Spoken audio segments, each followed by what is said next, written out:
Hi there, myself Madhav Jha. I welcome you to CodeChef and let's have a look at this question. The problem is swap small. The problem difficulty is easy and there are no prerequisites. Let's have a read at the problem. You have an array A consisting of n integers such that AI will go from 0 to 2. It means our array will have only three distinct characters 0, 1 and 2.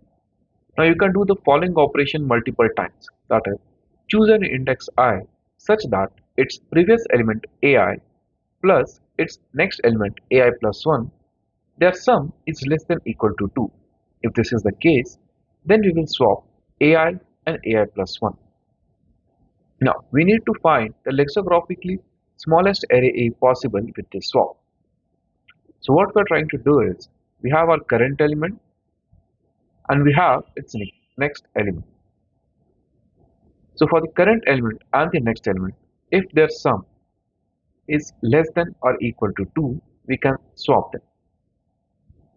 Now, we want to find the lexicographically smallest. So we would want the smallest characters to be to the left and the largest to the right, as max as possible. Let's see the input format. We have t test cases, and for each test case we have two lines.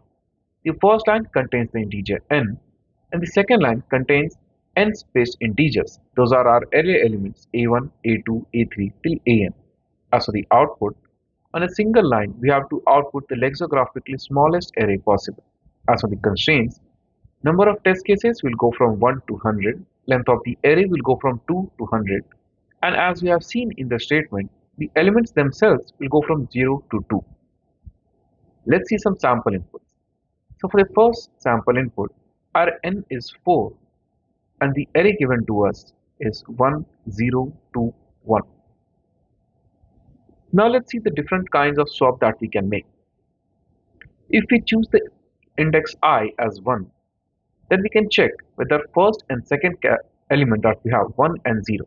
If their sum is less than equal to 2, which in this case is, we can swap them and the resultant array that we will have is 0, 1, 2, 1. Now next up, if we see, there are no other pairs that we can swap. If we choose the second index 1 plus 2, it will be 3. We cannot swap them. Same case here. Therefore, this is the lexicographically smallest one that we can get. Let's see how we can approach the solution.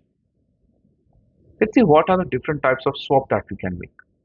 Since we only have three elements 1, 0, 1 and 2, let's see what are the different swaps.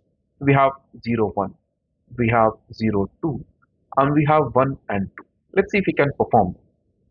0, 1 sum is 1, so yes, we can perform this.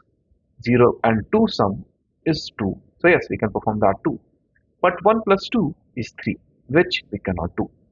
So the only number that we can swap is 0, and if you see, it is swappable with both 1 and 2. It means if we have 0 in an array, we can always bring it to the front, and that is what we want to do. Our goal is to make it lexicographically smallest. So we want the smallest character to be to the leftmost possible. So let's see the second example.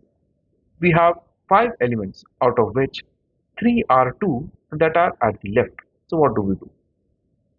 We have this array 2, 2, 2 and 0, 0.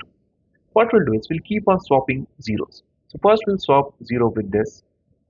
0 will come here, 2 will go there. We'll again swap, it will come here, and again it will come here. Finally, we'll do the same for the last 0. At the end, we would have brought all the zeros to the front. So for the solution, what we'll do is we'll keep count of our 0.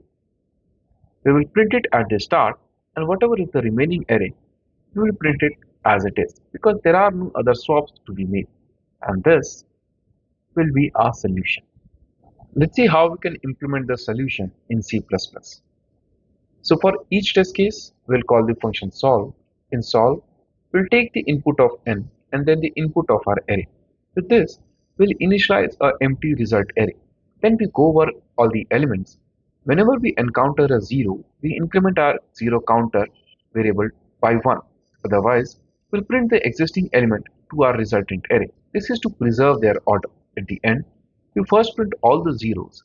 This gives us the operation that we have brought all of the zeros to the leftmost position. And finally, we print the rest of the array in its original order.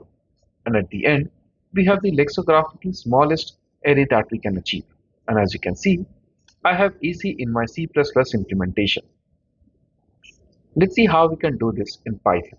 Again, for each test case, we call the function solve, take the input of n and array, then we only get or keep the array without the zeros, that is, rest of the elements in their original order. Then we print or attach zeros to the front and keep the rest of the elements at the back. With this, we have the lexicographically smallest array that we can get with this kind of operation. And as you can see, I have EC in Python implementation as well. So I hope you understood the problem, the approach, and how we can implement the solution in both C++ and Python. Have a very good day, and I'll see you in the next video.